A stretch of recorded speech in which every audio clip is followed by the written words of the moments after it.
Hello, स्वागत है आप सबका SSL इंस्टीट्यूट पर। आज हम फिजिक्स का एक चैप्टर स्टार्ट करने वाले हैं, क्लास 11th का यूनिट्स एंड मेजरमेंट। देखिए, यूनिट्स एंड मेजरमेंट चैप्टर को समझने से पहले आपको पता होना चाहिए कि आपके पास इस क्लास में 2 बुक्स हैं, ठीक है, पार्ट 1 और पार्ट 2।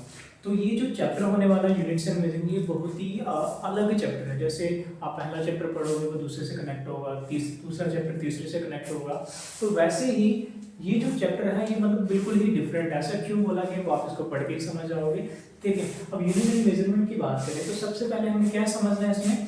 सबसे पहले आपको पता होना चाहिए चैप्टर एक ऐसा चैप्टर है। अब पहले क्या होता था इसमें, एक टॉपिक होता था जैसे एरर्स वाला, वो तो अभी कट गया है। अभी कॉम्पिटिटिव के लिए वो ठीक है टॉपिक होगा। जैसे अगर हम बात कर रहे हैं तो NCERT में वो टॉपिक जो है कट चुका है। अब हम अगर देखें तो सबसे पहले तो ये जो चैप्टर जैसे आपने पढ़ी है ना, ABC की बात करें, छोटा बच्चा क्या करता है, सबसे पहले ABC पढ़ता है ना, तो उसके बाद क्या करता है, वो उसको वर्ड्स बनाने की कोशिश करता है। उसको पता नहीं होता ना ABC क्यों पढ़ रहा है, वर्ड्स बनाता है, फिर उसके बाद क्या सीखता है, वो उसको सेंटेंस बनाना सीखता है। जब वो सेंटेंस बनाना सीखता है पर एक्चुअल में फिर एंड में क्या करता है, वो बात करना सीख जाता है। वैसे ये चैप्टर है पूरा, एक चीज के साथ दूसरी चीज कनेक्ट होनी है, ठीक है। अब क्या होगा, सबसे पहले हमने पढ़ना है यूनिट से पहले क्वांटिटी क्या होती है। देखो, क्वांटिटी एक ऐसी चीज है जिसको नापा जा सकता है, जिसको मेजर किया जा सकता है, ठीक है। कोई जैसे मान लो ये मेरे पास मार्कर है, ठीक है, इसकी कोई लेंथ होगी, इसको हम मेजर कर सकते हैं, ठीक है। जैसे टाइम है, टाइम को हम मेजर कर सकते हैं, मास को मेजर कर सकते हैं, करंट को, डेंसिटी को, इन सबको क्या कर सकते हैं, नाप सकते हैं, मेजर कर सकते हैं। इतना क्लियर, ठीक है। अब यहाँ पे जो क्वांटिटीज क्या होगी जिसको हम मेजर कर सकते हैं, वो हमारे पास क्वांटिटीज होती हैं। और यूनिट्स क्या है, यूनिट्स होते हैं वर्ड्स या ग्रुप ऑफ सिंबल जो हमें क्वांटिटीज को नापने में हेल्प करते हैं। देखो यहाँ जैसे मास की बात करें, मास को हम केजी में लेते हैं, ग्राम में लेते हैं, ठीक है। और अगर हम लेंथ की बात करें, लेंथ लिखा नहीं है तो आप लिख दें यहाँ पे। अगर लेंथ की बात करें, लेंथ को हम किस में लेंगे, मीटर में, सेंटीमीटर में, किलोमीटर में, है ना।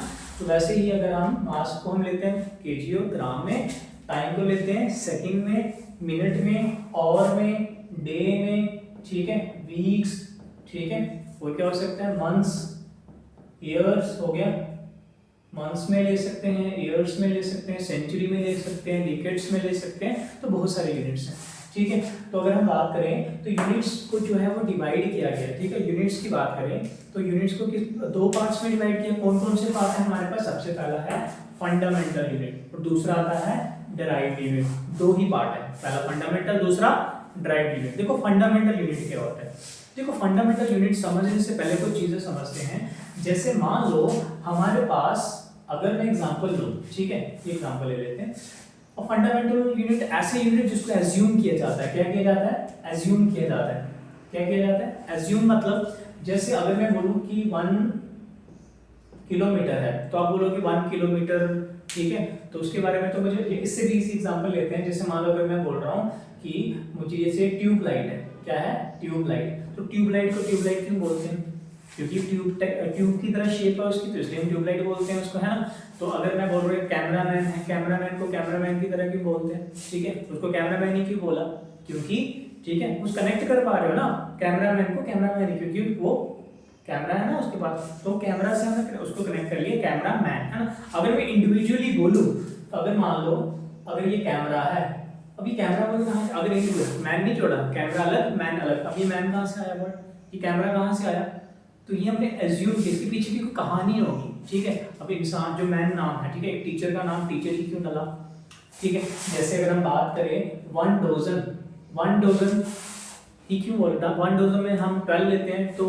1 डोजन ही क्यों लिया, उसके पीछे की क्या कहानी है, ठीक है। जैसे अगर हम बोले 1 किलोमीटर में 1000 मीटर होते हैं, ठीक है, हम बोल तो रहे हैं कि 1 किलोमीटर में 1000 मीटर होते हैं। अगर मैं बोलूँ 1 मीटर की कहानी बताओ तो वो उसकी कहानी क्या होगी, वो आपको पता होना चाहिए, है ना।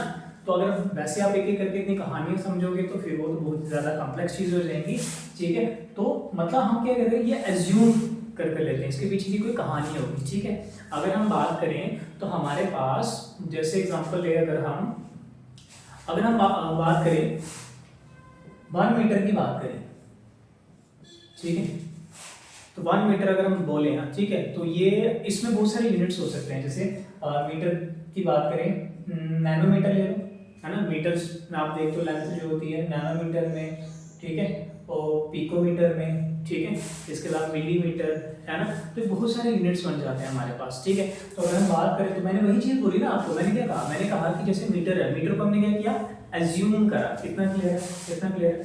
तो वैसे हमने कहा यूनिट जो है वो एज्यूम किए जाते हैं और कांट भी डराइव, जो डराइव नहीं किए जा रहे, एज्यूम किए जा रहे हैं, उनको क्या बोलते हैं, फंडामेंटल यूनिट बोलते हैं, ठीक है। और बाकी अदर यूनिट जो है वो डराइव कर सकते हैं हम कहाँ से, फंडामेंटल यूनिट से। फंडामेंटल यूनिट जो होंगे उसको हम क्या करते हैं, एज्यूम करके चलते हैं, ठीक है। बाकी जो हमारे पास जो यूनिट्स हैं उनको हम फंडामेंटल यूनिट से क्या करेंगे, डराइव करेंगे, ठीक है, जो बन जाएंगे डराइव यूनिट्स, ठीक है।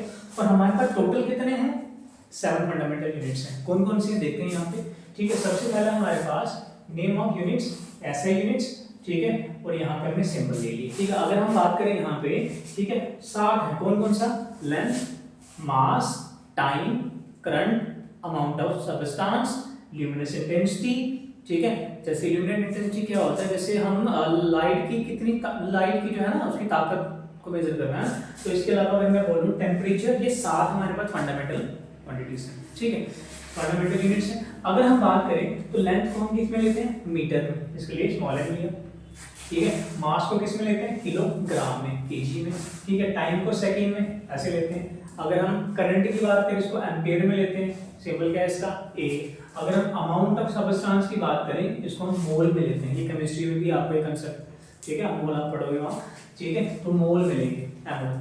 अब यहाँ पे ल्यूमिनस इंटेंसिटी को हम किससे लेते हैं, ये नया है, इसको लेते हैं कैंडेलॉन में, ठीक है। इसका ऐसा यूनिट क्या है, कैंडेलॉन, तो इसको हम लेते हैं सीडी, कितना क्लियर। उसके बाद अगर हम टेम्परेचर की बात करें, टेम्परेचर को हम लेते हैं केल्विन में, जिसको लिया हमने के। ये थे 7 हमारे पास फंडामेंटल यूनिट्स, ठीक है।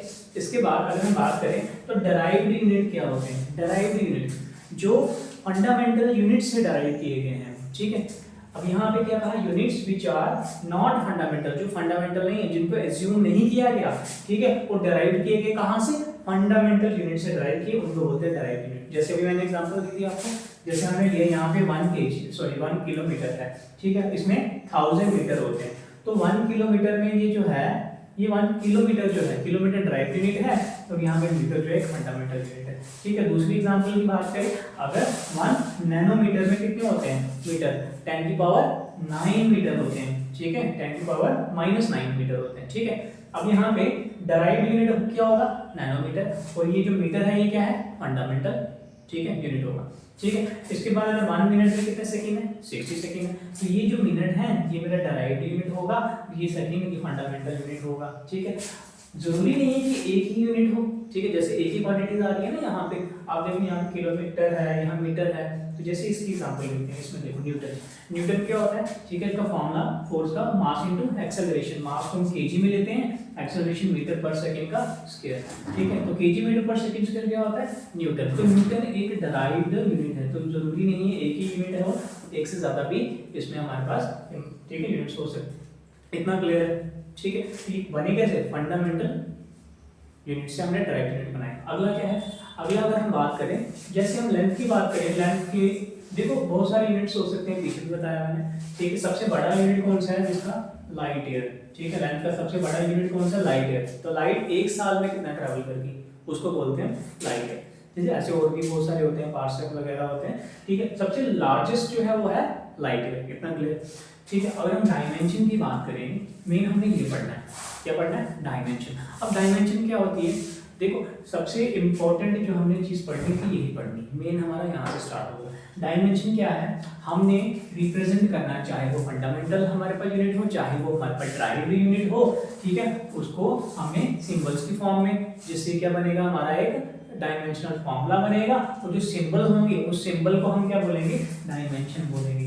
जैसे हमारे पास हम जैसे एग्जांपल लेते हैं, लेंथ को हम मीटर में लेते हैं, सेंटीमीटर में लेते हैं, किलोमीटर में लेते हैं, ठीक है। अभी ये बताया मैंने, लाइट ईयर में भी लेते हैं, लार्जेस्ट यूनिट है, ठीक है। तो ये यूनिट पे डिपेंड, डायमेंशन क्या कहती है, डायमेंशन का मतलब क्या है कि यहाँ पे हम ये नहीं देखते कि किसका यूनिट क्या क्या क्या यूनिट अलग अलग हो सकता है, ठीक है। अगर मैं अपनी लेंथ बात करूँ, मेरी लेंथ आप सेंटीमीटर में मेजर करो, ठीक है, या किलोमीटर में मेजर करो, वो डिपेंड करता है ना, तो कैसे आप मेजर करो। तो यहाँ पे डायमेंशन क्या कहते हैं, डायमेंशन एक पर्टिकुलर सिंबल दे दिया है कि लेंथ का अगर यूनिट जो सिंबल होगा, सॉरी वो क्या होगा, वो एल ही लेना है आपको, चाहे वो उसको आप किसी भी जैसे मीटर में सेंटीमीटर में कुछ भी आप लिखो लेंथ को, बट उसका आपका जो सिंबल होगा वो एल ही लेना है। वैसे ही मास को एम आपको लेना है डायमेंशन, ठीक है, वो जो इसका जो सिंबल लेना है यूनिट का, और यहाँ पे टाइम के लिए टी लेना है, करंट के लिए ए लेना है, ठीक है, और अमाउंट ऑफ सब्सटेंस के लिए मोल लेना है, ठीक है, ल्यूमिनस इंटेंसिटी के लिए कैंडेला लेना है सी डी,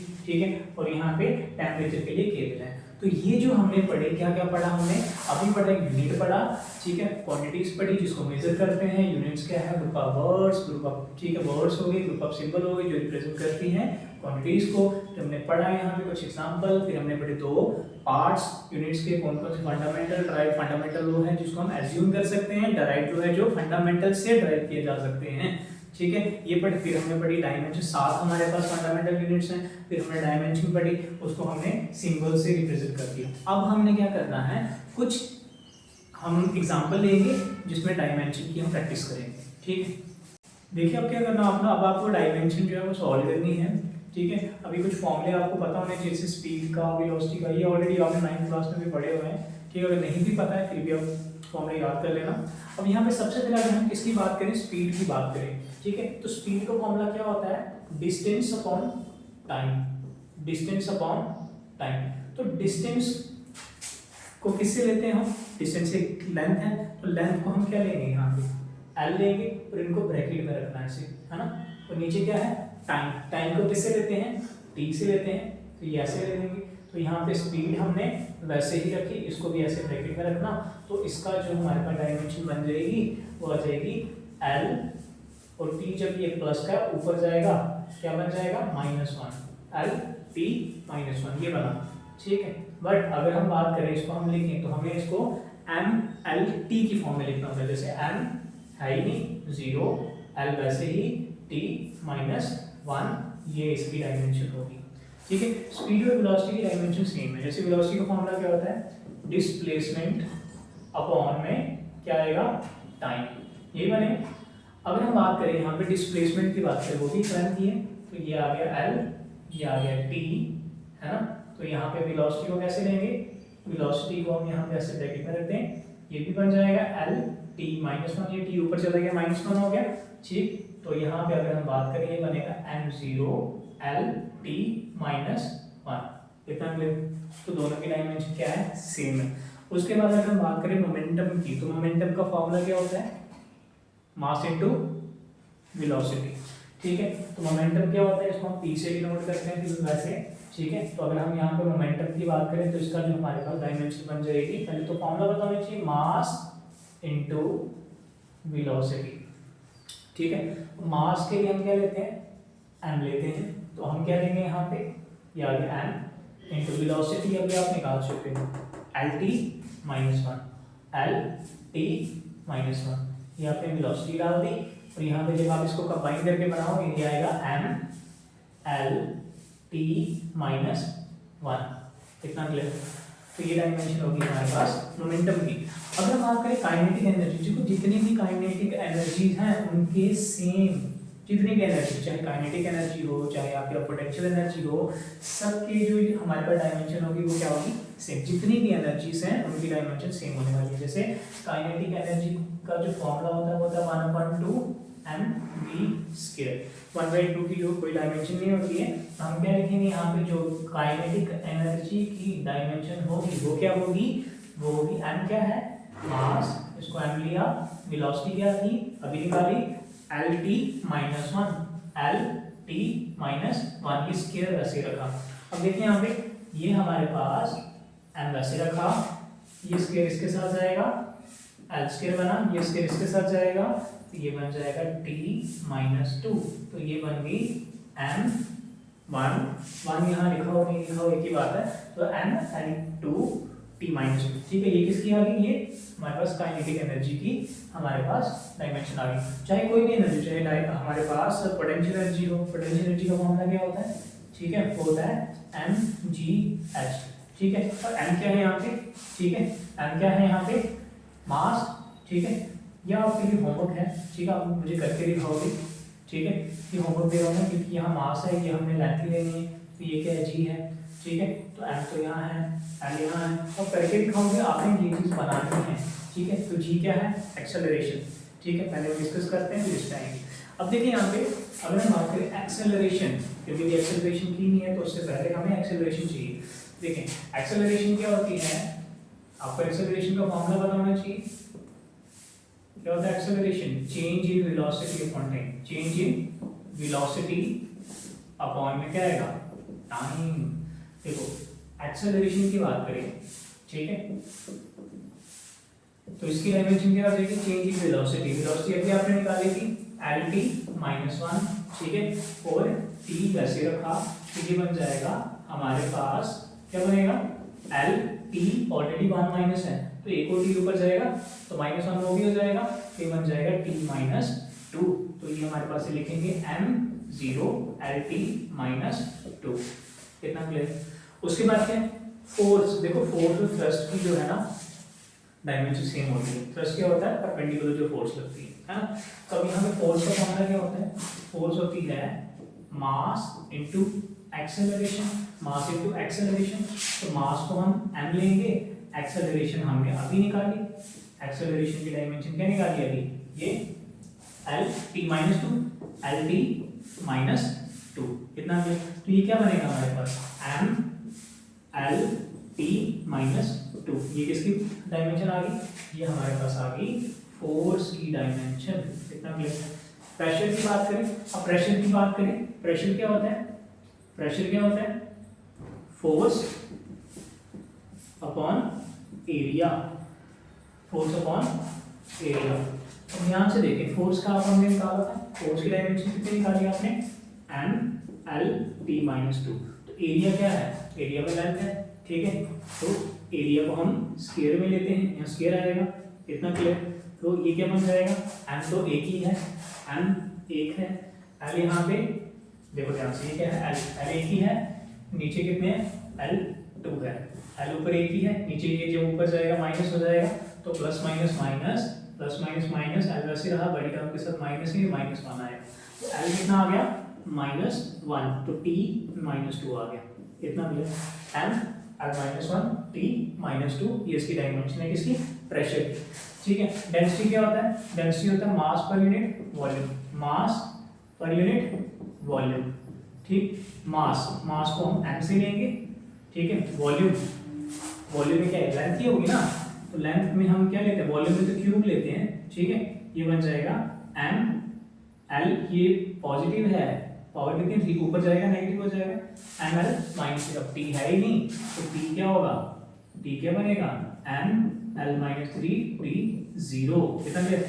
और साइन थीटा क्या होता है, साइन थीटा होता है परपेंडिकुलर अपॉन हाइपोटेन्यूज, ठीक है। जैसे हम ये बना दें, ठीक है, मान लो थीटा बनाया आपने, इसके सामने ये परपेंडिकुलर आ गया, ठीक है, और ये हाइपोटेन्यूज, तो परपेंडिकुलर अपॉन हाइपोटेन्यूज होता है साइन थीटा।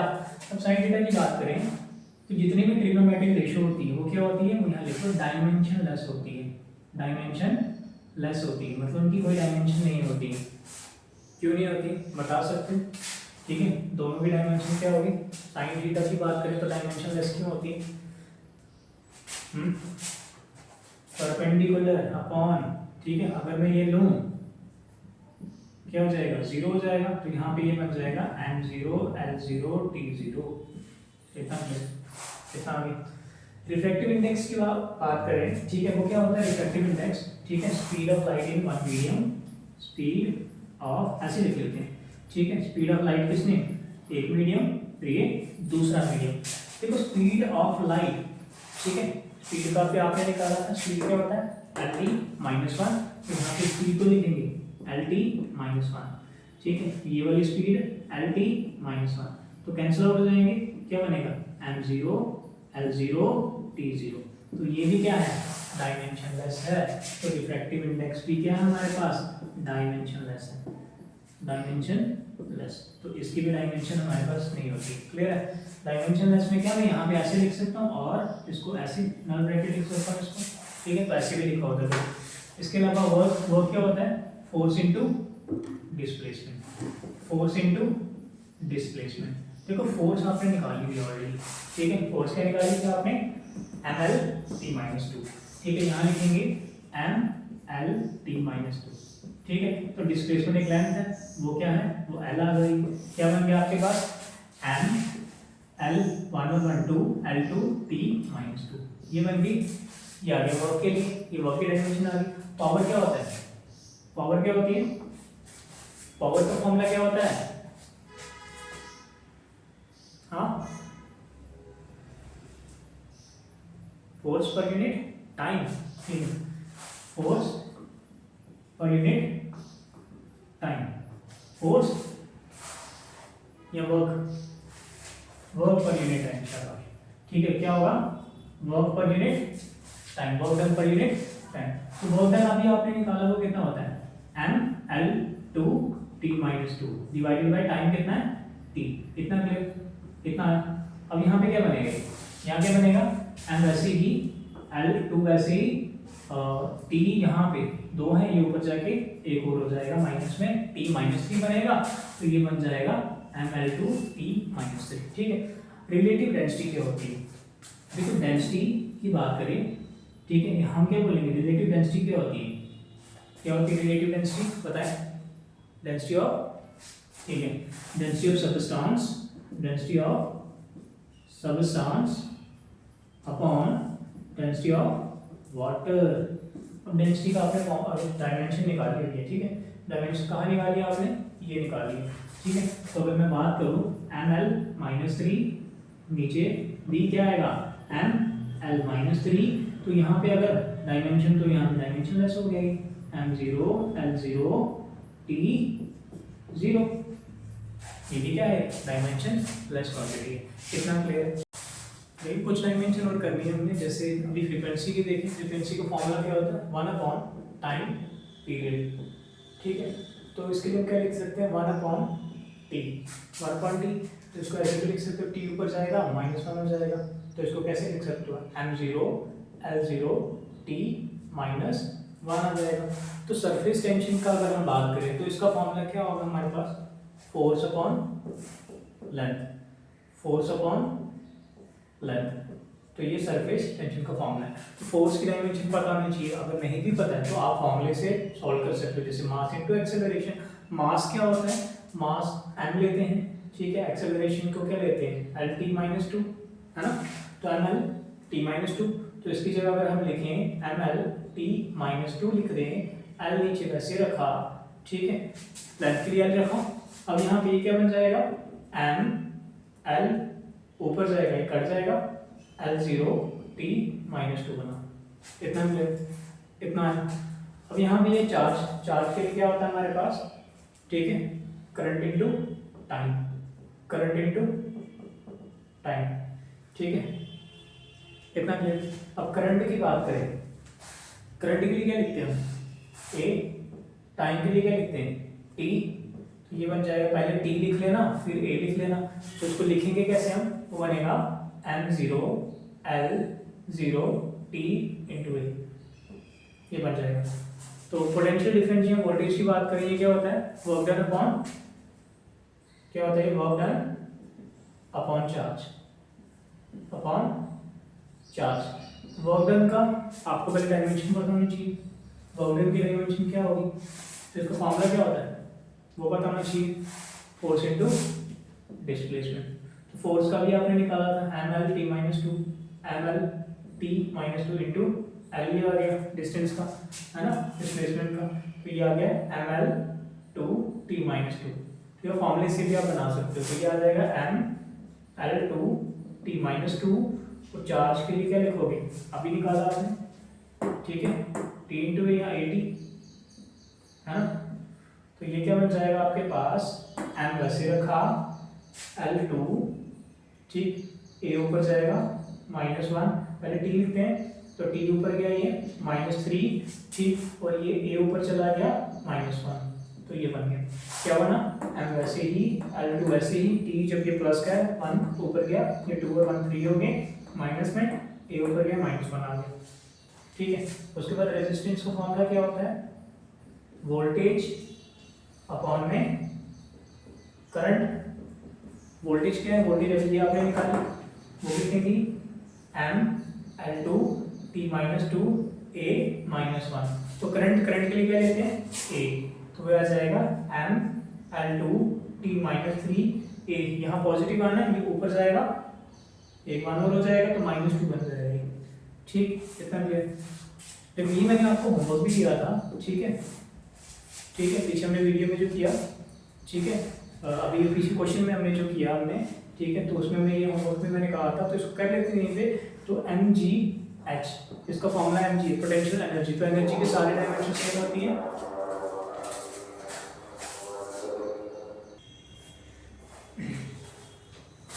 सॉरी थोड़ी नॉइस हो गई थी। देखिए अभी हम कहाँ पहुंचे थे, अगर हम बात करें, हम क्या निकाल रहे थे, एनर्जी की बात करें, इसका फॉर्मूला क्या होता है mg पोटेंशियल एनर्जी। ठीक है, तो पोटेंशियल एनर्जी अगर हम निकालें यहाँ पे, तो ये m क्या है, मास के लिए हम लेते हैं g एक्सेलरेशन के लिए डायमेंशन हमने ऑलरेडी निकाली थी यहाँ पे, इसके लिए लिखेंगे l t माइनस 2। h का एक लेंथ है, ठीक है, इसको l लेंगे, क्या बन जाएगा ये m l2 है l2 t माइनस 2, तो इसकी डायमेंशन बनेगी ये। ठीक है, तो एनर्जी के लिए निकाले थे l2 t माइनस 2, है ना। उसके बाद कौन से प्लाइन कांस्टेंट, इसको फॉर्मूला बताना चाहिए सबसे पहले। ठीक है, क्या होता है वो, एनर्जी अपॉन में हम क्या करेंगे इसको, फ्रीक्वेंसी, एनर्जी अपॉन फ्रीक्वेंसी। ठीक, अब यहाँ पे देखें, एनर्जी हमने ऑलरेडी निकाली है। ठीक है, एनर्जी की डायमेंशन कहाँ निकाली हमने, ये एनर्जी तो है, ठीक, क्या बनेगा ये m l2 t माइनस 2, ये बना।